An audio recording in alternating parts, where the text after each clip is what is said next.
want you to hit me as hard as you can.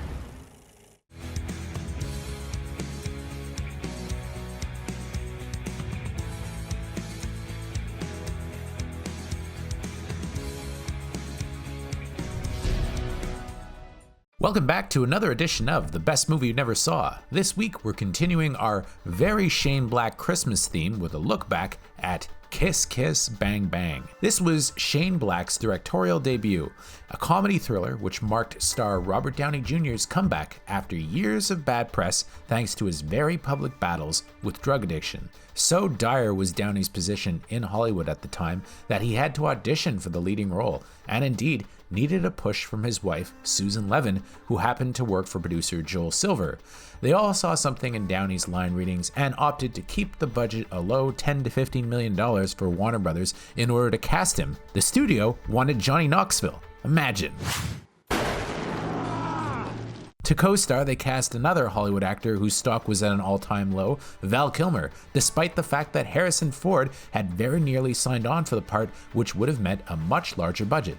Now, in this, Downey Jr. plays an ex-con who wins a Hollywood screen test after his fear following a botched robbery is mistaken for method acting. He's paired with a gay private detective appropriately named Gay Perry, and the two wind up embroiled in a very real murder mystery involving a Hollywood leading man played by LA Law's Corbin Burnson, plus Downey's childhood crush played by Michelle Monaghan in a star-making turn. The film was so well received at Warner Brothers that it secured a spot at the Cannes Film Festival, where it received a standing ovation. Reviews were enthusiastic, but sadly this did not carry over into box office success, with the film stalling in theaters, only grossing just under $5 million, although it never got a huge release and was something of an art house hit. No matter, the film was seen by the folks at Marvel, with it paving the way for Downey Jr. to sign on as Tony Stark in Iron Man, and the rest, they say, is history. Truth is,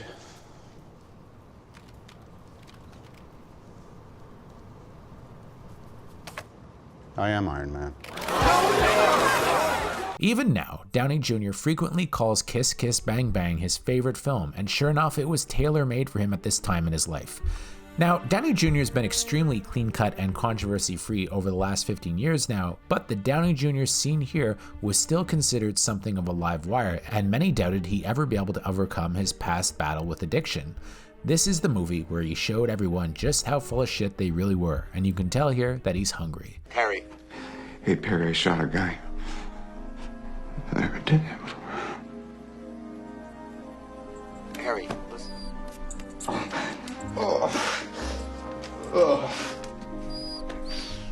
He's putting everything he has into the part, and it works well as an underdog. It's a dry run for some of the later films he'd do, but he's more vulnerable here. Michelle Monaghan also became a pretty big star on the basis of her return here. Nobody had ever really heard of her before.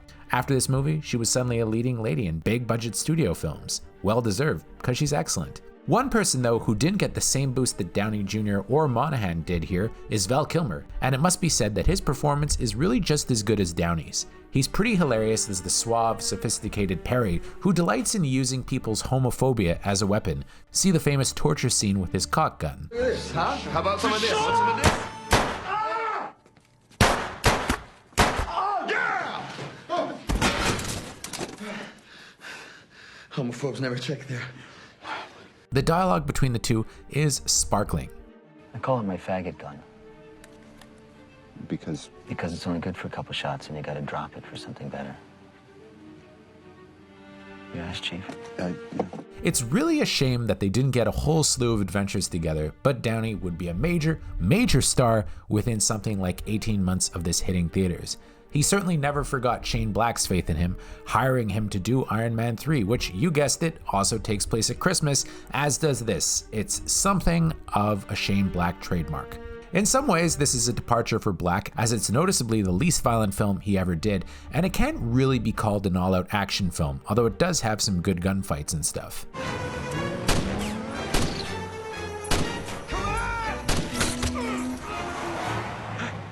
At the same time, it's also textbook Black, with the same buddy-buddy bickering he trademarked in earlier films like Lethal Weapon, Last Boy Scout, and Long Kiss Goodnight, and which he'd returned to in The Nice Guys. I put in one bullet, didn't I? You put a live round in that gun. Oh, yeah, there was like an 8% chance. Was it just 8? 8? Yeah. Who taught you Maybe math? there's more, I don't know.